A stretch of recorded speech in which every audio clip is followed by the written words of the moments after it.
안녕하세요. 순금초대 유재구입니다. 오늘은 아내하고 같이 나왔습니다. 진짜 오랜만에 같이 나왔네요. 항상 늦게 나와서 미안했는데. 오늘은 중국이 왜 금을 사는가, 왜 금을 모으는가에 대해서 같이 생각을 해보겠습니다. 먼저 댓글을 한 분이 달아주신 분이 있어요. 뭐 저는 댓글이 거의 없는데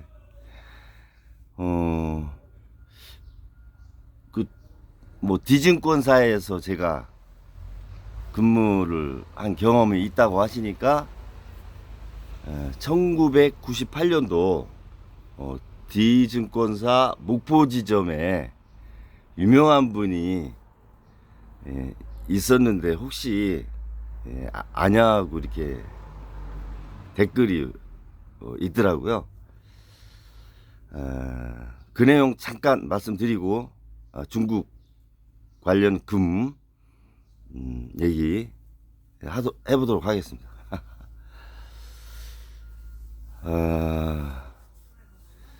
1980년대 후반, 80년대 자체가 삼자현상으로 증권시장이 이렇게 붐을 탔죠.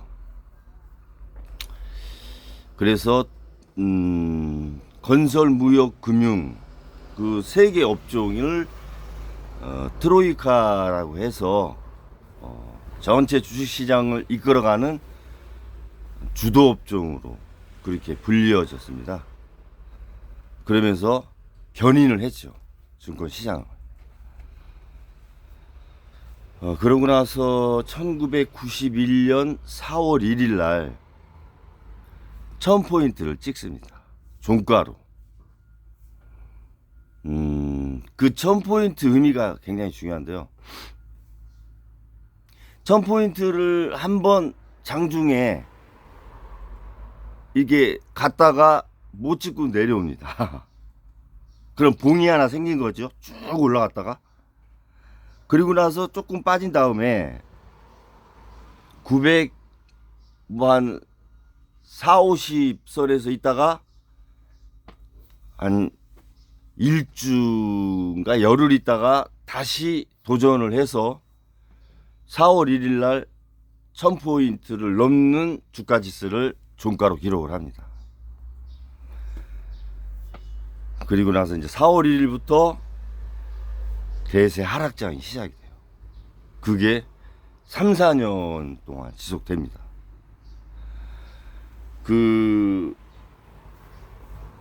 한 5, 600포인트 올랐으니까 3배 정도 오른 거죠, 증권시장이. 단기적으로. 단기라고 하긴 뭐하고, 한 4, 5년 사이에 3배 오르면 많이 오르는 겁니다. 그래서 그 몰렸던 돈들이 이제 일정 부분 냉각기간을 갔습니다.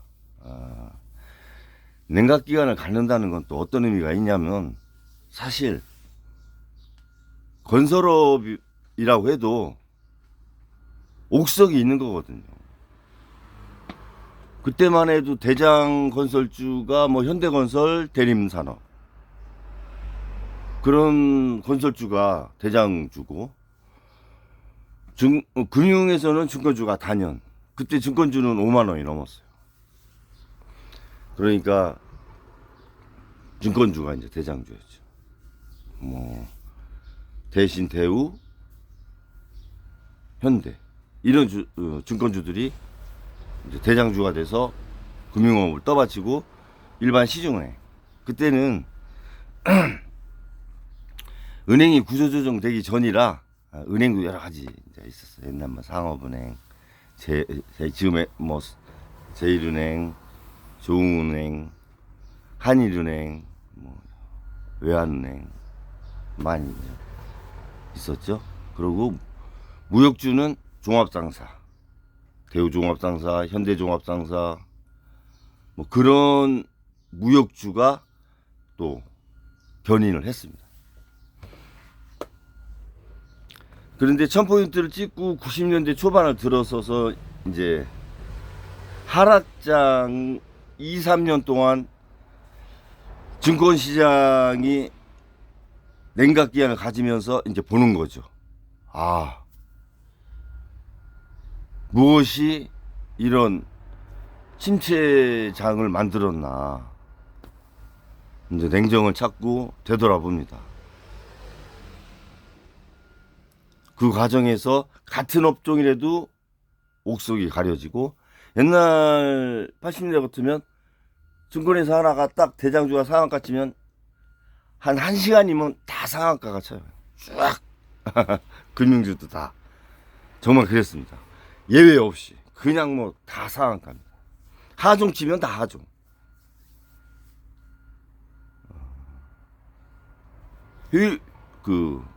좋지 않은 시장이죠, 사실.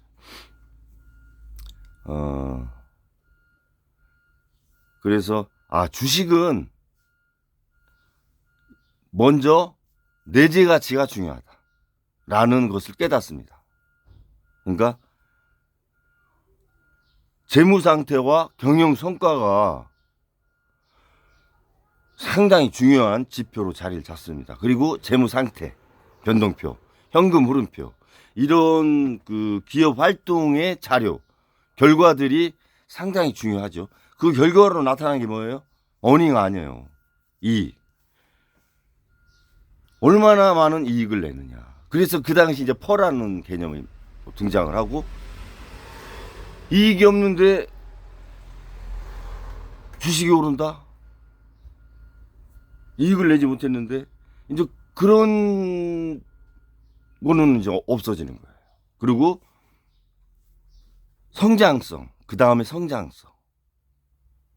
이 회사가 얼마나 성장할 수 있느냐. 특히 제약회사. 신약 개발이 하고 있느냐, 얼마나 임상실험 몇 단계 있느냐, 뭐 이런 것들에 대한 그 투자자문사에 있는 애널리스트들이 팀을 꾸려서 분석을 하게 됩니다. 제가 처음 들어갔을 때 자문회사가 생기기 시작했어요. 이 자문회사 갈 사람은 손 들으라고 했는데, 그때 들으려다가 제가 안 들었거든. 자문사 애널리스트 됐으면은 지금 연봉 5억 넘어요, 애널리스트들. 팀장급이에요. 그래서 그런 이제 내재 가치 중심의 증권 시장으로 이제 바뀝니다. 90년대 중반에. 그러면서 그 내재 가치를 공부를 하는 거죠. 회사를 찾아가고 본인이. 그리고 각 회사나 자문사에서 분석 자료가 나옵니다. 그 분석 자료를 분석을 해요. 해서 정말 우량한 회사를 고민한 끝에서 이렇게 찾아내서 그 주식을 이제 이렇게, 속된 말로 몰빵은 안 해요. 다 증권회사 직원도 포트폴리오를 합니다. 분산 투자. 그래도 한 50%. 보통 그 당시면은 한 직원이 뭐 한 적게는 20억, 많으면 100억까지 했을 거예요. 뭐 한 2, 30억이 보통 하는 거고. 그래 이제 그 목포 지점에 있던 그분은 뭐 저보다 기수는 아마 밑일 겁니다. 근데 그분이 그 연구를 해서 목재 회사인 그 성창기업이라고 있어요. 이건산업 뭐 이렇게 목재 회사 있습니다. 근데 성창기업을 우량한 회사다 해서 성창기업을 투자를 자기가 갖고 있는 주식에 많은 부분을 좀 할당을 합니다. 해서 그 주식이 단기간이죠. 단기간에 걸쳐서 동기 있잖아요. 얼마짜리? 그게 3배 이상 오릅니다. 만원짜리? 천원짜리? 5천원짜리? 그러면서 성창기업에서 잠깐만요. 소문이 좀 났죠. 아, 이거 어떻게 해서 오른 거야? 하면서 아름아름 소문이 나는 거죠. 그러면서 이제 목포에 계신 분이 조금 이렇게 언급이 되면서 그 다음 주식도 뭐 이렇게 순차적으로 성공을 조금 이렇게 해나가요. 해나가는데 제가 처음 들어가니까 탤런트 김영철 씨, 동네 한 바퀴 하셨던 그 국리의 역할 하셨던 김영철 씨가 모델이더라고요.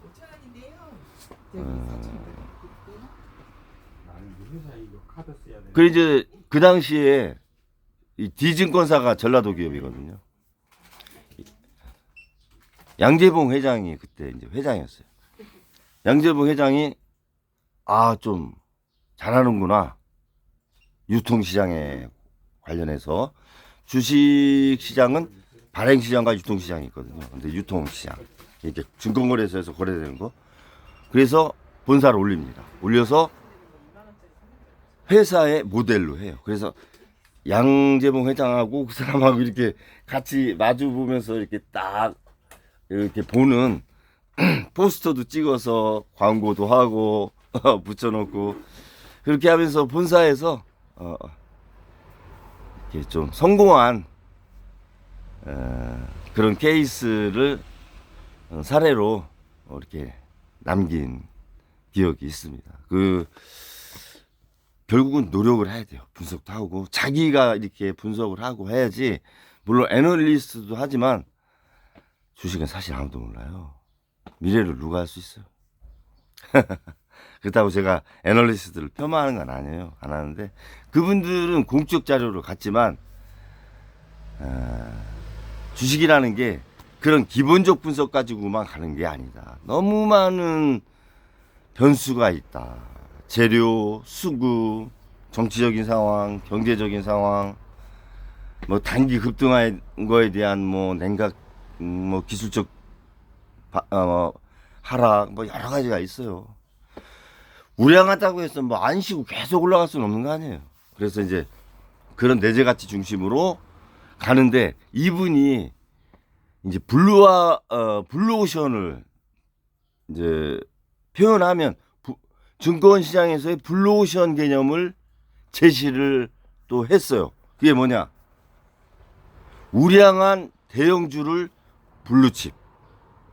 블루칩이라는 용어로 이렇게 하나의 프레임을 만들고 중형주 중에서의 우량주는 옐로우칩이라고 하는 그런 하나의 프레임을 블루오션을 만듭니다. 그래서 대형주라고 하면은 자본금 가지고 보통 얘기를 하죠. 자본금 매출이 아니라 자본금이 얼마냐. 이제 그걸 가지고 하는데 500억 이상인가 그 당시. 그러면 대형주. 300억 이상이면 중형주. 이제 그렇게 했던 기억이 나는데요.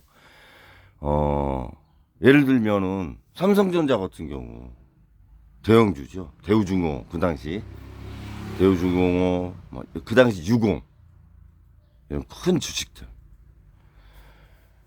그런 주들을 블루칩이라고 했습니다. 그리고 이제 중형주 중에서 우량한 회사를 옐로우칩이라고 했어요. 그래서 그게 하나의 테마가 형성이 돼서 블루칩이 뜨면 또 같이 떴어요. 또 옐로우칩이 뜨면 같이 떴고 그런 어떤 90년대였습니다. 그러면서 2000년대 넘었으면서 IMF 겪고 김대중 대통령이 디지털 혁명 일으키면서 이제 벤처 기업들이 이제 막 쿠스닥에 등록하고 상장하죠. 그러면서 이제 뭐 새로운 기술 이게 전화 관련된 주식, 두루넷 그런 주식들이 이게 500원짜리인가 액면가가 그게 20만 원 막 30만 원 갔어요. 그냥 쉬지 않고 꺼질 때도 쉬지 않고 꺼져가지고 그때 홍역을 한번 또 치렀죠. 그때도 정말 손해 보신 분들 많을 거예요. 그래서 그 영화배우 박종훈이 새로운 기술에 2억인가 엔젤 투자자로 투자했다가 100억이 됐죠. 100억. 그런 얘기가 있었어요. 그 정도로 오른 겁니다. 물론 엔젤 투자자니까 정말 청업시기에 투자한 거죠. 흐름은 그렇게 갔다. 이제 이렇게 보시고, 증권 관련해서는 제가 뒷담화 첫 번째 이야기 했죠. 작전 경험했던 부분 그 얘기 두 번째 얘기 때 한 번 더 하기로 하고요. 이제 중국이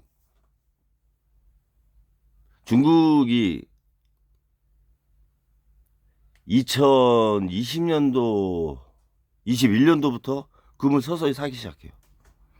그러다가 22년도부터 이제 본격적으로 이제 많이 사는데 20년도만 해도 미국이 단연도 금 보유량이 많았죠. 8,000T 정도 됐어요. 우리나라가 그 당시에 101T. 그러니까 굉장히 미국에 비하면 뭐 8,000대 100이니까 차이가 큰 거죠. 중국이 그 당시 2,300T. 그래서 대부분 미국을 중심으로 한 G7 국가가 상위권의 금 보유량을 갖고 있었어요. 근데 지금은 중국이 금을 갖고 있는 것이 4조 달러 정도로 알고 있습니다. 세계 금 시장의 50%가 조금 넘는 금을 지금 보유를 하고 있어요. 반면에 미국 국채는 뭐 많을 때는 3조 달러까지 갔었어요. 이게 23년도 1조 3천억 달러에서 지금은 7,500달러까지 반 줄었고, 일본이 이제 8,500달러 돼서 제일 많이 갖고 있죠. 지금은 중국이 영국보다도 아마 영국 정도하고 비슷하게 갖고 있을 거예요. 자, 그러면 문제는 중국이 왜 금을 사느냐. 이유가 있을 거 아니에요? 저는 제 개인적인 생각입니다. 중국이 이제 경제를 부양할 수 있는 방법은 딱 한 가지밖에 없어요. 지방정부는 다 부도 상태, 적자. 뭐를 할 수 없는 지방정부예요. 예산의 50%, 90%를 원리금 상환하는데 쓰는데 뭐 재투자니 뭐를 할 수 있겠어요. 참 어렵죠. 이제 중앙정부만 강해요. 중앙정부가 가계 대출이 GDP의 30%니까 상당히 적어요. 우리의 절반밖에 안 되죠. 우리 60%인데 미국이 한 50% 되고. 그러니까 경쟁력이 있는 거고, 국채 발행, 위안화 발행을 미국은 국채 발행을 GDP에 250배 했어. 250배. 일본이 거의 200배. 우리도 한 50% 돼요. 50%.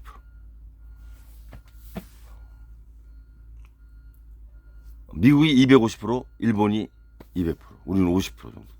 근데 중국은 10% 정도밖에 안 돼요.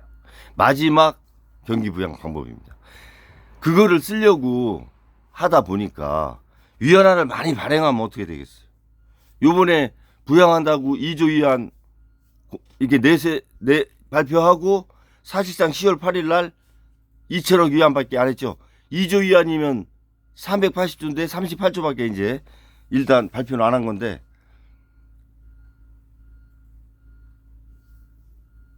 화폐를 많이 발행하면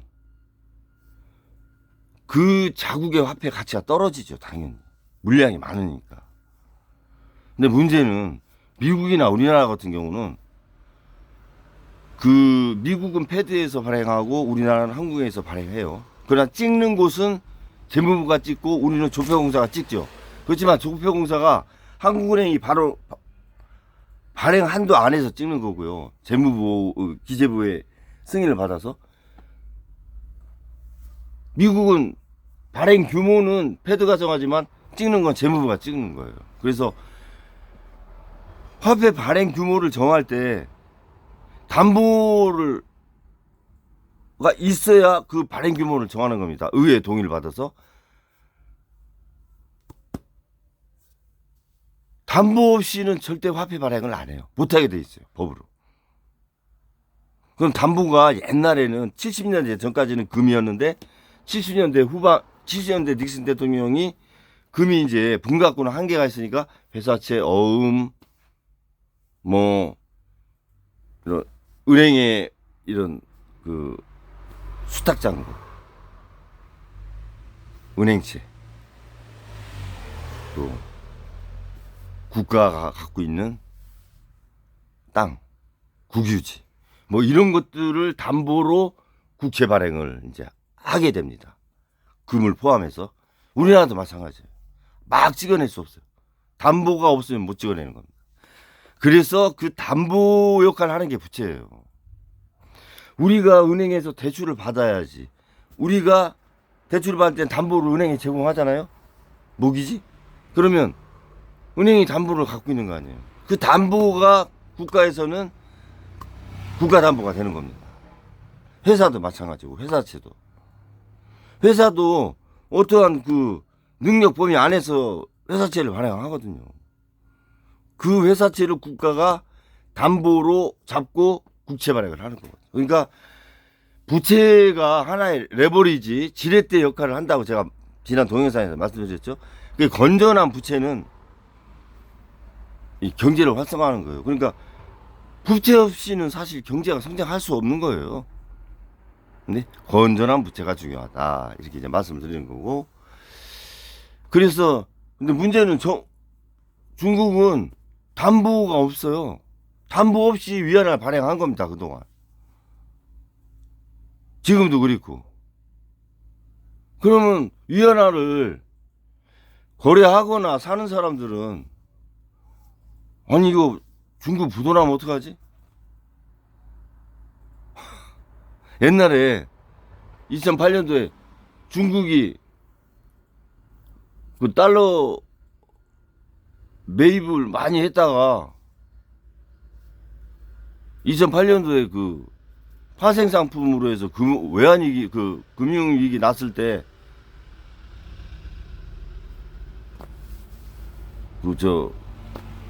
지불을 안 해준 경험도 있고, 일본도 마찬가지. 일본은행에서 지불을 안 해줬어요.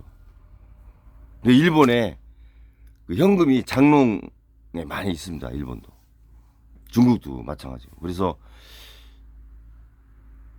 믿을 수가 없잖아요. 위안화 발행하는데 뭘 믿고 이거를 내가 위안화를 거래를 해야 되느냐. 중국이라고 하는 땅덩어리 갖고 담보를 할 수는 없는 거 아니에요. 근데 그동안은 그래도 중국이라고 하는 거대한 세계 공장이라고 하는 브랜드 그거 갖고 위안화를 발행을 했는데 시진핑이 이런 얘기를 했죠. 중국의 부동산은 더 이상 하락은 없다. 시진핑은 자존심이 굉장히 강한 사람이에요. 부동산 하락 절대 이제 안 시킬 거라고 보고요. 제 생각에. 그 작년에 사망한 리거장 총리가 참 경제가로서는 괜찮은 사람이었어요. 솔직한 사람이었고. 왜냐면 리거장 총리가 그런 얘기를 했잖아요. 중국이 한 13, 14억 되잖아요. 우리 인민 중에 6억의 인구는 한 달에 20만 원 갖고 우리나라 돈으로 한 달에 20만 원으로 생활을 한다. 생각을 해보세요. 20만 원으로 갖고 생활한다. 한 가구가. 그걸 고백을 한 사람이에요. 리거장 총리가. 근데 시진핑 입장에서는 왜 그 쓸데없는 얘기를 하는 거요. 국민들 불안 조성하고 이런 견제도 있고 또 개파가 틀렸으니까 장점인 라인 아니에요? 시진핑이 리거창은 후진따오 계열이고 이제 그런 면에서 실각을 시키죠. 지금은 저번에도 말씀드렸지만 그리움이 아닌 아쉬움이 많이 남을 겁니다. 리거창 종이를 그렇게 실각을 한 게. 지금 금은 경제를 딱 지고 가는 사람이 보이지 않잖아요. 그 주석이 할 일이 아니거든요. 그래서 그러면 위안화를 발행하려면 뭔가 담보가 있어야 되겠다 라는 생각을 한 겁니다. 시진핑이. 금을 사자. 금을 담보를 우리가 많이 갖고 있으면 위안화를 준 기축통화로 갈 수 있을 거 아니냐. 세계 각국들이 그런 마음을 갖는 것 같습니다. 그래서 금을 그렇게 모은 거로 저는 생각을 합니다. 그 전 세계의 금융시장, 금시장의 50% 넘게 현재 금을 확보를 해놓은 상태다.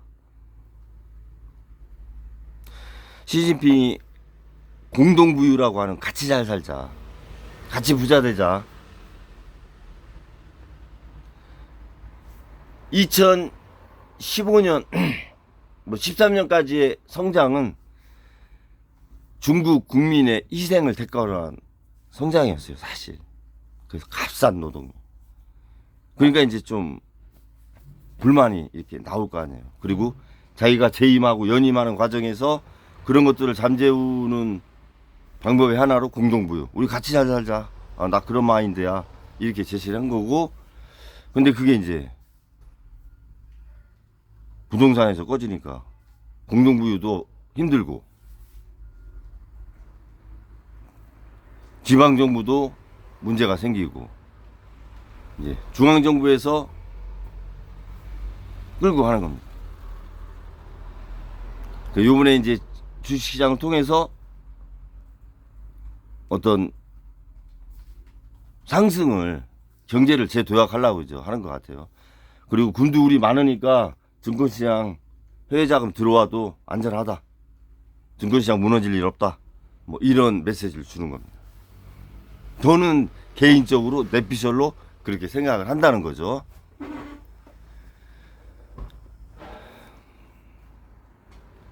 이제 조심해야 돼요. 중국은 증권시장이 엄청 유동이 심해요. 특히 불안정하잖아요, 부동산이. 그래서 더 조심을 하셔야 된다.